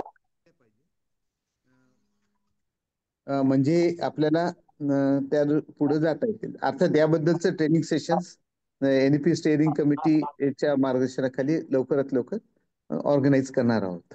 Karmalkar sir, would you like to add to this? Sir, आता खरं सांगायचं म्हणजे महाराष्ट्र फॅकल्टी डेव्हलपमेंट अकॅडमीच्या माध्यमातून एनईपी संबंधात एक ट्रेन द ट्रेनर्स असा एक प्रोग्राम सुरू झालाय. 26 तारखेला मला असं वाटतं की 26 मेला पहिली बॅचची साधारणपणे त्यांनी आखणी केलेली आहे, आणि ज्याच्यामध्ये हे सर्व विषय त्यांनी घेतलेले आहेत. त्यांची अपेक्षा अशी आहे की इथे तुमच्या फॅकल्टीला ट्रेन करून आणि ते ट्रेनर म्हणून इतर लोकांना मदत करतील, अशा संबंधी कॅपॅसिटी डेव्हलपमेंटचा प्रोग्राम त्यांनी आणलेला आहे. माहेश्वरी सर, आपण काही ऍड करू इच्छिता का कुलगुरू म्हणून? मला वाटतं सर, जे सरांनी सांगितलं, करमळकर सरांनी, आता जे MSFDने असं सांगितलं आहे की त्यांनी 6 टॉपिक्स घेतले. त्याच्यामध्ये स्टुडंट सेंट्रिसिटी पण आहे, त्याच्यामध्ये पॅडागॉगी अँड असेसमेंट पण आहे, तर learning outcome based curricular framework ते पण आहे त्याच्यामध्ये. तर ते जे training of the trainers TOT जे होणार आहे, आणि त्या माध्यमातून जे मास्टर ट्रेनर्स तयार होतील प्रत्येक विद्यापीठ निहाय, ते मग आपल्या विद्यापीठामध्ये हे जे सरांनी सांगितलं, नानावरे सरांनी, की जे अपेक्षित आहे की बाकीचे जे आपले प्राध्यापक आहे, बाकीची आपली जी फॅकल्टी आहे, त्यांना त्या संबंधीचं ओरिएंटेशन मिळू शकेल. म्हणजे मी आता याच्यामध्ये कन्क्लुजन मध्ये असं जरूर म्हणू इच्छितो, कारण हा एक चांगला विषय आहे. मला चांगला आनंद वाटतो की वर्कलोडच्या पलीकडे जाऊन हा विचार सोलापूर विद्यापीठात होतोय. खरं म्हणजे NEPचं यश जे आहे हे याच विषयाचं ओरिएंटेशन, ट्रेनिंग, टीचर्सचे माइंडसेट बदलणे आणि त्यानुसारच्या सिस्टीम युनिव्हर्सिटीने अडॉप्ट करणे, आणि त्याकरता vice chancellor, pro vice chancellor यांना मी आवर्जून विनंती करेन की आपण आपल्या लेवलला हा इनिशिएटिव्ह घ्या. NEP स्टिअरिंग कमिटीचा तर हा अजेंडाच आहे येत्या वर्षभरातला. त्याशिवाय एक अगदी रिसेंट GR जो निघाला, ज्यामध्ये महासार्क आता तयार केलेला आहे, EBOS सारखं, त्याच्यामध्ये देखील यावर भर आहे. त्याच्यामुळे गव्हर्नमेंटची पॉलिसी तर यामध्ये भरपूर सारं काम करण्याची आहे. पण आपण आकाशाकडे पाहत बसायचं किंवा गव्हर्नमेंटकडे पाहत बसायचं याच्याऐवजी विद्यापीठ स्तरावर याबाबत आपण एक जरूर स्ट्रक्चर्ड काही प्रोग्राम्स तयार करावेत, आणि येत्या 2-3 महिन्यामध्ये टर्निंग द टेबल्स अराउंड या पद्धतीनं माइंडसेट बदलण्याकरता लीड घ्यावा, असं स्टिअरिंग कमिटीच्या वतीनं मी महानवार सर, दामा सर आणि त्यांच्या टीमला जरूर अपील करू इच्छितो. सर, मी 1 मिनिट बोलू? Yes please. आता तुम्ही जे सांगितलं त्याप्रमाणे आम्ही अशा प्रकारचे ट्रेनर्स किंवा अचिव्हमेंट, क्रेडिट अचिव्हमेंट्स याच्यासाठी MSFDचे प्रोग्राम आम्ही रन करतोय. आम्हाला PMOच्या अंडर जे फंडिंग मिळालं त्यामध्ये पुढच्या 3 महिन्यामध्ये 3 असे प्रकारचे प्रोग्राम 3-3 दिवस, 5-5 दिवसाचे आम्ही अरेंज केलेत, आणि आमच्या विद्यापीठाच्या अंतर्गत असणारे जे काही महाविद्यालय त्यांचे तिथले टीचर्स, आणि एक प्रोग्राम असेल प्रिन्सिपल्ससाठी आणि दुसरा प्राध्यापकासाठी, अशा प्रकारचे 3 प्रोग्राम आम्ही ऑलरेडी प्लॅन केलेले आहेत, आणि त्या पद्धतीने आम्ही पुढे जातोय. असेसमेंट कशी असावी, त्याचे अटेंडमेंट कशा मेजर करायच्या, कुठल्या पद्धतीने करता येईल, आणि हे सगळं करून अकॅडमिक काउन्सिल समोर ठेवायचं, अशा पद्धतीचं प्लॅनिंग आम्ही ऑलरेडी केलेलं आहे सर. येस. थँक्यू. आणि याचं जर एक वर्षभराचं मिशन मोडमध्ये आपण काही अगदी शेवटच्या टीचरपर्यंत पोहोचण्याच्या दृष्टिकोनातून हे काम केलं तर खरं म्हणजे सोलापूर युनिव्हर्सिटीचं हे युनिक मॉडेल तयार होऊ शकतं. आणि तुमची संख्या मर्यादित असल्यामुळे तुम्ही खरं म्हणजे 4 महिन्यामध्ये सर्व शिक्षकांचं ठरवून स्ट्रक्चर्ड ओरिएंटेशन, प्रोग्रामिंग, ट्रेनिंग हे सगळं करू शकता. ते जरूर करा. MSFDAच्या व्यतिरिक्त देखील एज्युकेशन फॅकल्टीसह अन्य विद्यापीठातली एक्सपर्ट मंडळी देखील तुम्हाला यामध्ये सपोर्ट करतील आणि पॉसिबली हा एक पायलट प्रोजेक्ट होऊ शकतो, लीड प्रोजेक्ट होऊ शकतो, जो अन्य विद्यापीठांनाही नंतर फॉलो करता येईल. अन्य विद्यापीठही या संदर्भात भरपूर सारं काम करतायत. Yes sir, yes sir. Sir मी बोलू? त्यानंतर पुढचा प्रश्न ऋतुराज बुवा म्हणून आहे. नमस्कार मगर सर, धन्यवाद. ऋतुराज बुवा, संगमेश्वर कॉलेज सोलापूर, स्वायत्त महाविद्यालय. आता जसं राव सर म्हणत होते, मुख्यतः ट्रेनिंगच्या बाबतीत किंवा लीड घेऊन विद्यापीठाने काही करावं, थोडंसं मी एक माहिती शेअर करू इच्छितो की OJT आणि इंटर्नशिपच्या बाबतीत स्वायत्त महाविद्यालय असल्यामुळे आता 3rd इयरची बॅच आता पुढच्या वर्षीची तयार होणार, तर त्याचं आम्ही काही प्राथमिक चर्चा केली, विशेषतः स्थानिक स्वराज्य संस्थांशी.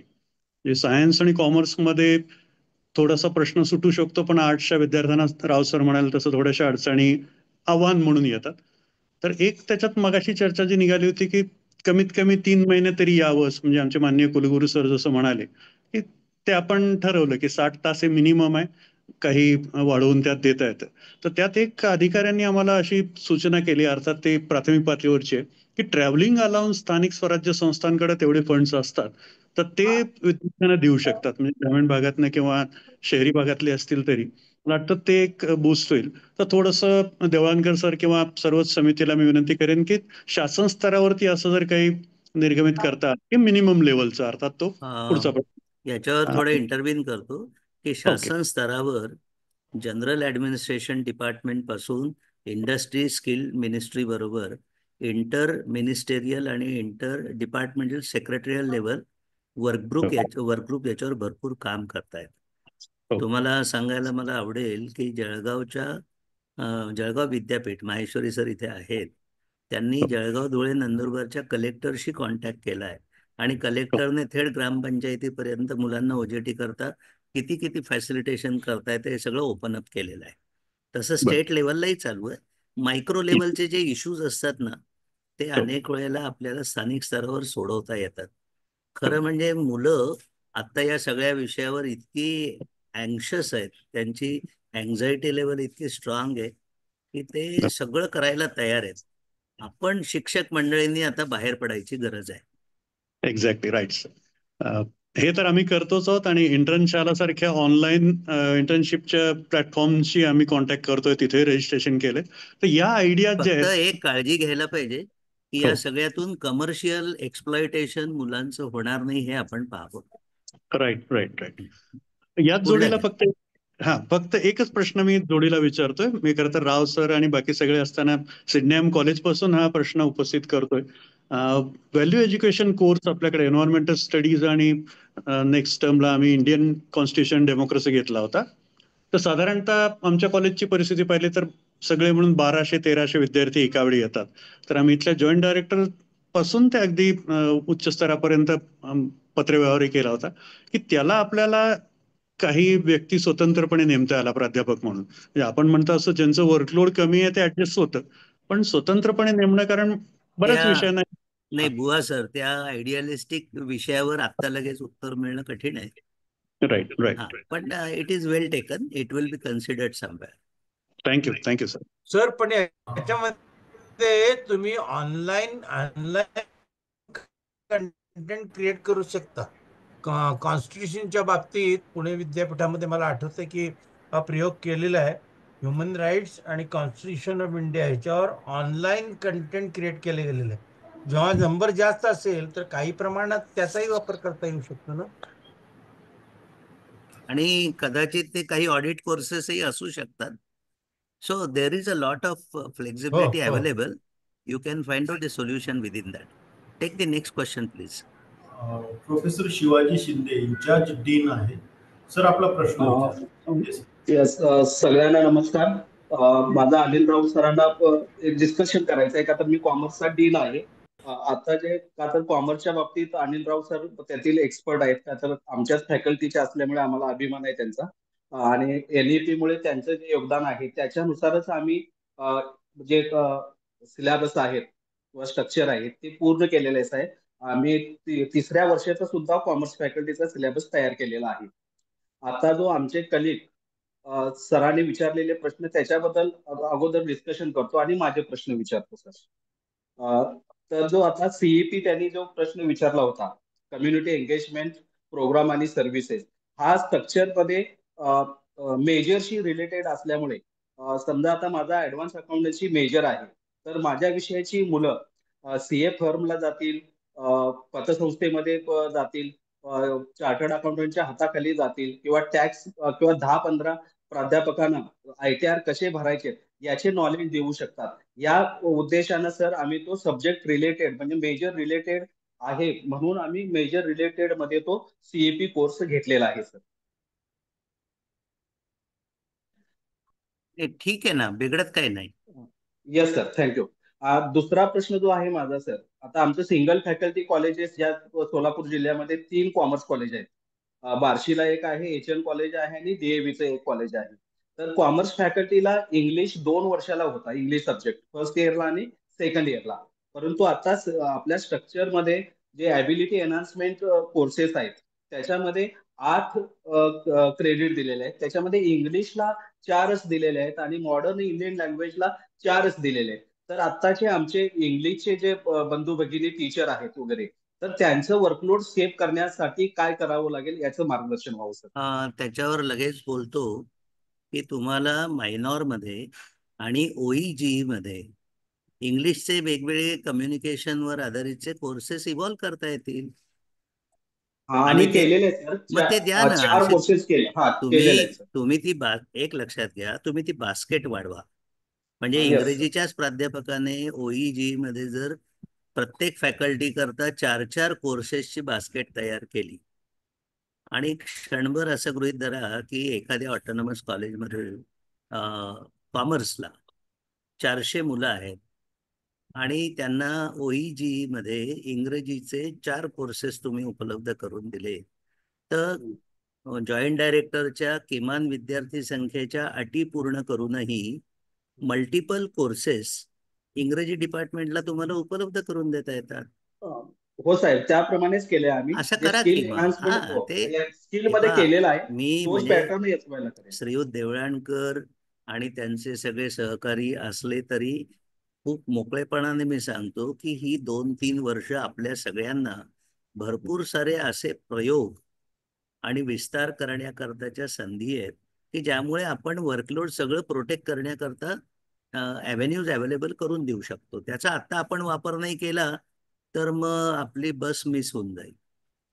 येस सर, या पद्धती आपण सांगितल्याप्रमाणेच आम्ही फर्स्ट इयरला 4 कोर्सेस दिलेले आहेत स्किल एनहान्समेंट कोर्सेसचे आणि त्यांचा जो इंग्लिशचा वर्कलोड आहे तो सेक्युअर केलेला आहे. त्याचप्रमाणे SY BCom ला पण करण्याचा प्रयत्न करतो सर. नाही म्हणजे मी तुम्हाला अजून पुढे जाऊन सांगतो की काही ऑटोनॉमस कॉलेजेसनी महाराष्ट्रामध्ये एकेका विषयाकरताच 5-5, 6-6 कोर्सेसचे बास्केट बनवले आहेत, मायनॉर, OEGE वगैरे मध्ये, आणि त्या मुलांना उपलब्ध केले. आणि एकाच कॉलेजमध्ये एकाच विषयाचे 3-3 वेगवेगळे ऑप्शन मुलं घेत आहेत आणि 40-40, 50-50 मुलं त्याच्यामध्ये ॲब्सॉर्ब होत आहेत आणि एकाच वेळेला 3 कोर्स चालवले की तेवढ्या 4 क्रेडिटचा जर तो कोर्स असेल तर वर्कलोड सगळं प्रोटेक्ट होत आहे. आपण प्राध्यापकांनी म्हणजे माझी पुन्हा एकदा इथे इंटरव्हेन्शन म्हणून कुलगुरू प्रकुलगुरूंना विनंती राहील की सर आपण भाषांकरता देखील असे बास्केट जे आहेत त्यामध्ये कोर्सेसची व्हरायटी आणि संख्या वाढवून ठेवावी.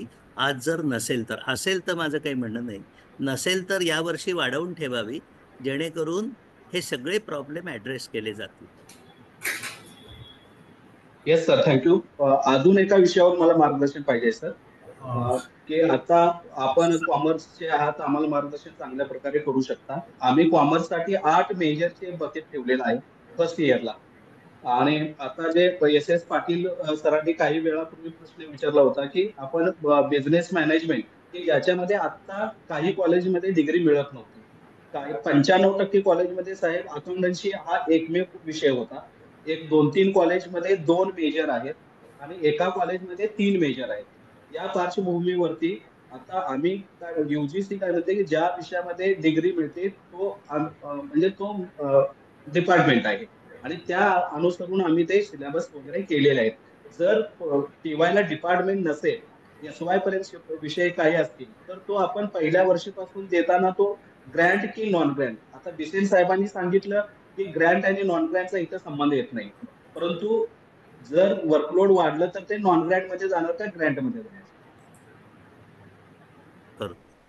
कसं होतंय बघा, एक तर पहिलं आपण मी तुम्हाला सुचवेन, सोलापूरची जॉग्रफी जरी वेगळी असली, सोशो कल्चरल बेस वेगळा असला तरी किती व्हरायटी ऑफ मेजर असू शकतात हे तुम्ही मुंबई विद्यापीठाचे RD कुलकर्णी सरांच्या माध्यमातून त्यांच्या कॉमर्स मॅनेजमेंट फॅकल्टीच्या डीनकडून घ्या.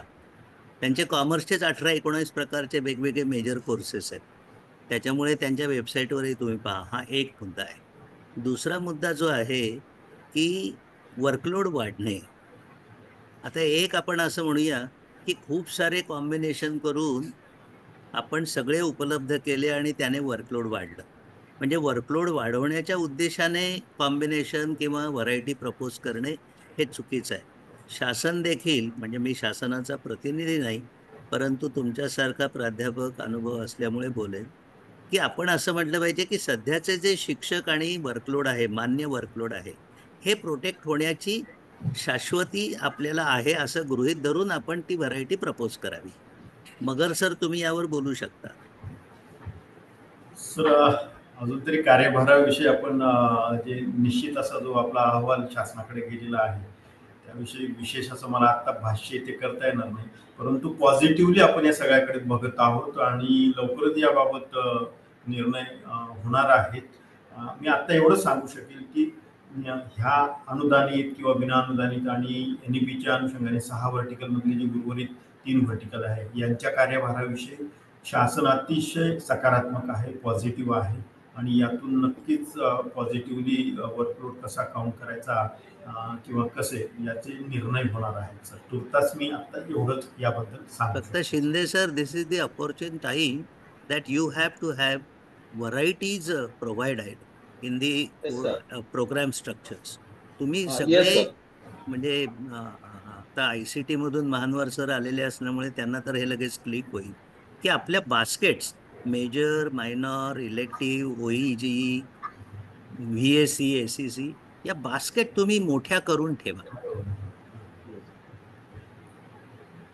ओके सर, त्यानंतर थँक्यू. पुढचा प्रश्न आहे प्रोफेसर वंदना पुरोहित. मॅडम, आपला प्रश्न विचारा. पुरोहित madam. Hello, sir. Hello, sir. बोला. Hello, sir. Okay. Good afternoon, sir. This is Professor Dr. Vandana K. Purohit from Sangameshwar College, Solapur. Sorry, sir. I have 3 questions. Can I ask? Yes, please, madam. Okay. So my first question is with regard to Commerce Department only. Sir, as per UGC guidelines, there are 2 subjects which is known as business statistics and the second subject is business law. And as far as these 2 subjects are concerned, before NEP, these 2 subjects were included under core courses. But after NEP, we are focusing totally on BCom Advanced Accountancy. So can we include these 2 courses in BCom Advanced Accountancy under core course? Yes. This was my question. Yes, you can. It can be an elective in the major, which is complementary. And business statistics and all those operational research and quantitative tools can be obviously the part of major subject. Okay, sir. Thank you, sir. My second question is, sir, there is a demand from students of English medium because lots of students in Solapur are nowadays coming from convent schools. So what they think is, as far as English subject is concerned, why cannot we meet their demand by providing some foreign language courses? Because these students are more interested to go for foreign countries. So can this requirement of the students or need the students? This is to provide for the choice in the total program structure for foreign languages is exclusively the domain of university. Okay. Yes. Under the ability enhancement, you can always put in those courses. we can go for English as an option, for French or German, we can go for Yes, that yes. also. See, university Yes, needs to yes. provide for it through its academic council. That's all. Okay, thank you, sir. And the last question is, we are autonomous, and from next year we will be implementing on-job training also and internships also. But sir, we would like to request if there is some a policy from the government to allow the students to go for public sector, for example, nationalized bank, life insurance corporations. This now at present is See, through the university. just reasons well known, well taken. Now, Huh. these are the initiatives to be taken at the local level, university level, and state level. And at the Okay. state level, a lot of things are happening on this issue. But at the ground level, you people need not await some sort of policy or direction. You have to Okay. explore and exploit all the possibilities. Okay, sir. Surely, sir, See, we'll do. right now, possibly Vandana madam, you may not be knowing, but Huh. in rest of Maharashtra, many Huh. of the autonomous colleges have tied up with the Okay. local regional banks, nationalized banks through their regional offices. See, Okay. we need to take a lead head on. Yes. Yes, sir. Approach We will. the banks. Why do we expect everything to be directed, instructed, mentored, monitored by state? Okay, sir. No, sir. We'll do. Okay. You are Thank you, sir. autonomous. We are autonomous now. This will be our Autonomous. third year. Yes, sir. Yes. Okay. Okay, sir. Thank you, sir. Thank you. Thank you madam. पुढचा प्रश्न आता sir वेळेअभावी थोडा आपण एक प्रश्न घेतोय फक्त आता. सुयोग बाविस्कर म्हणून आहेत. बाविस्कर सर, आपला प्रश्न थोडक्यात विचारा. Afternoon sir. नमस्कार, बोला sir. Am I audible? Yes, sir. बोला. प्रश्न विचारा sir. Sir, is my question is that about geology student, MSc geology student, the basic criteria is for only BSc geology. So can I change for the any BSc graduate? Karmalkar sir, जिओलॉजीचे आपण आहात, बोलताय का की नाही, BSc नाही, कुठलाही मुलगा, मला प्रश्न मी सांगतो, बीएससी कुठल्याही मेजर असलेल्या मुलाला एमएससी जिओलॉजी करता येईल का, असं बहुतेक त्यांचं विचारणं आहे. ऍज पर एनईपी नाही करता येणार. हा, masters degree has to be vertical progression in the major only. Sir, आपण पुढचा शेवटचा प्रश्न घेतोय. डॉक्टर सतीश घोरपडे. घोरपडे सर, प्रश्न विचारा. डॉक्टर सतीश घोरपडे. सर, एक मिनिट, मी मागच्या प्रश्नाचं ऍड करू का? Sir, please. हा, ते ऍक्च्युली पीजी व्हर्टिकल प्रोग्रेशन मध्ये आता जी युजीसीच्या नवीन गाईडलाईन आल्यात परवाच्या युजी पीजी मध्ये, तर त्याच्यामध्ये जर समजा त्या विषयात त्यांनी त्या ज्या व्हर्टिकल प्रोग्रेशन मध्ये त्याला म्हणजे ज्यामध्ये त्याला पीजी करायचंय, त्या पीजीचं जर त्यांनी मायनर केलेलं असेल युजी लेवलला, तर त्याला विथ एक्झाम, म्हणजे जी काय आता पीजीची सीईटी एक्झाम आहे, सॉरी पीजी सीयूटी एक्झाम आहे, त्या सीयूटी एक्झाम त्यांनी क्लिअर करणं, आणि दुसरा म्हणजे त्याची जी काही ती जे युनिव्हर्सिटी ऍडमिशन घेणार ते ऍडिशनल प्री रिक्विजिट देणं, असं जर या दोन्ही गोष्टीचे कॉम्बिनेशन झाले तर इव्हन मायनरलाही पीजी प्रोग्रेशन मिळू शकतं, असं युजीसीच्या गाईडलाईन मध्ये आलेलं आहे. ते कॉम्प्लिकेटेड आहे, त्याच्यात जाऊन पडून आपण म्हणजे ते आता प्रत्येक विद्यापीठानं त्यावर चर्चा करणं आवश्यक आहे त्यांच्या अकॅडमिक काउन्सिलमध्ये. एक्झॅक्टली, बरोबर. मला वाटतं सगळे जर विषय झालेले असतील, मगर सर, 12:30 होऊन गेले. शेवटचा प्रश्न फक्त येस प्लीज सरांचा आहे. सतीश घोरपडे सर, थोडक्यात प्रश्न विचारा. हा शेवटचा प्रश्न आहे. सर नमस्कार. की major subject first year, second year, third year, तो विद्यार्थी एक विषय घेऊन 40 क्रेडिट कमवतो, म्हणजे 10 पेपर एकूण. मग त्याला डिग्री मिळवण्यासाठी किती क्रेडिटची आवश्यकता आहे त्या पर्टिक्युलर त्या विषयामध्ये? नाही, घोरपडे सर अगदी क्लिअर आहे, तुम्ही 20 एप्रिल वाचा. मेजर हा टोटल क्रेडिट पैकी किमान 50% झाला पाहिजे, हा एक.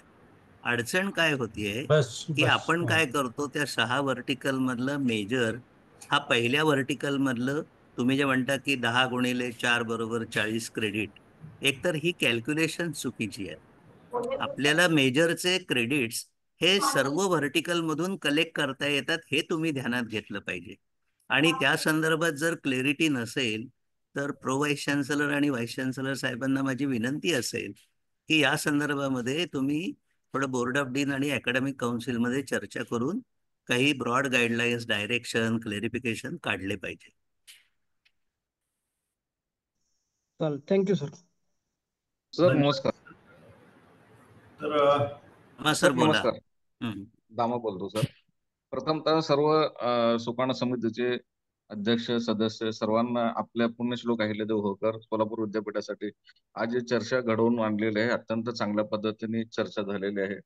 आणि राव सरांनी सांगितल्याप्रमाणे येत्या 3 महिन्यामध्ये आम्ही ट्रेनिंग प्रोग्राम वगैरे अरेंज करू आणि बास्केट जास्तीत जास्त वाढू आणि त्याच्यामध्ये आपल्याला आव्हान सुद्धा लवकरात लवकर देऊ सर. धन्यवाद. करमळकर सर, आपण आज कन्क्लुडिंग रिमार्क्स द्या.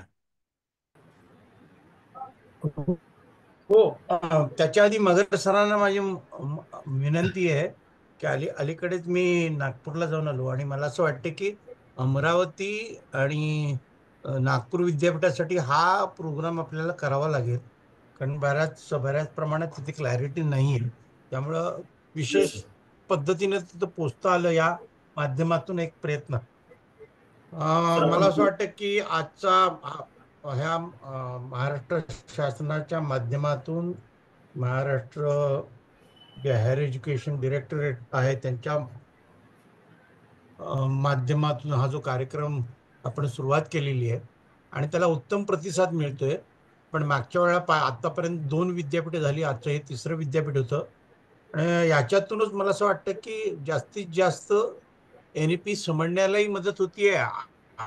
अडचणी दूर होता होता NEP चांगल्या पद्धतीनं कशी आपल्याला अंमलबजावणी त्याची करायची आहे त्याची क्लॅरिटी येते. आणि त्या दृष्टीने मला असं वाटतं की अत्यंत महत्त्वाचं असं सेशन, महत्त्वाचा हा डायलॉग या माध्यमातून विशेषतः देवळणकर, मगर सर, त्यांची टीम आणि ऑब्व्हियसली आम्ही सर्वजण जरी असलो तरी मुख्यतः हा कार्यक्रम चालतो त्यांच्या मार्फत. आणि त्यामुळं त्यांचं मनस्वी पहिल्यांदा अभिनंदन. आणि आज या सत्रामध्ये सर्व जवळजवळ जे असाइन केलेले जे सब्जेक्ट एक्सपर्ट आहेत ते सगळेच उपस्थित होते. त्यातील काही दोघे तिघे जण जे आहेत ते सिटिंग कुलगुरू आहेत, तरी सुद्धा सातत्याने त्यांनी त्यासाठी वेळ दिलेला आहे आणि आपल्या कामातून वेळ काढून ते उपस्थित राहतात, प्रश्नांना उत्तर देतात. याबद्दल त्यांचे मनस्वी आभार मानतो आणि आजचा कार्यक्रम संपला असं जाहीर करण्याची विनंती मगर सरांना करतो. सर धन्यवाद सर. आजच्या या प्रश्न तुमचे उत्तर आमचे या सत्राला पुण्यश्लोक अहिल्यादेवी होळकर विद्यापीठ सोलापूर याचे सन्माननीय कुलगुरू महानवर सर, त्यानंतर प्रकुलगुरू दामा सर, त्यांचे सर्व अधिष्ठाता, कुलसचिव आणि त्या विद्यापीठ परिक्षेत्रातले सर्व प्राचार्य, अध्यापक, विद्यार्थी सहभागी झाले. या परिक्षेत्रातल्या विविध प्रश्नांना आमचे सुकाणू समितीचे सर्व सन्मान्य सदस्य, समितीचे अध्यक्ष Karmalkar sir, Chandekar sir, Shirke sir, Kulkarni sir, Maheshwari sir, Bisen sir आणि राव सर आजच्या या सत्राला उपस्थित होते. मी त्यांनाही धन्यवाद देतो. त्याचबरोबर मान्य संचालक उच्च शिक्षण डॉक्टर देवळणकर सर आजच्या या सत्राला उपस्थित होते. सहसंचालक सोलापूर विभाग डॉक्टर उमेश काकडे हेही या सत्राला उपस्थित होते. आणि आज अतिशय व्यवस्थित आणि अतिशय सकारात्मक असं प्रश्न उत्तराचं सेशन आपलं झालं आहे. तर मी संचालनाच्या वतीने, शासनाच्या वतीने सर्व उपस्थितांचे धन्यवाद देतो आणि आपण इथे उपस्थित झालात त्याबद्दल पुन्हा एकदा धन्यवाद. आणि आजचं अध्यक्षांच्या वतीने आजचं सत्र संपलं असं जाहीर करतो. धन्यवाद. धन्यवाद. Thank you all. Thank you. Thank you very much. Thank you, sir. Thank you, sir. Thank you, sir.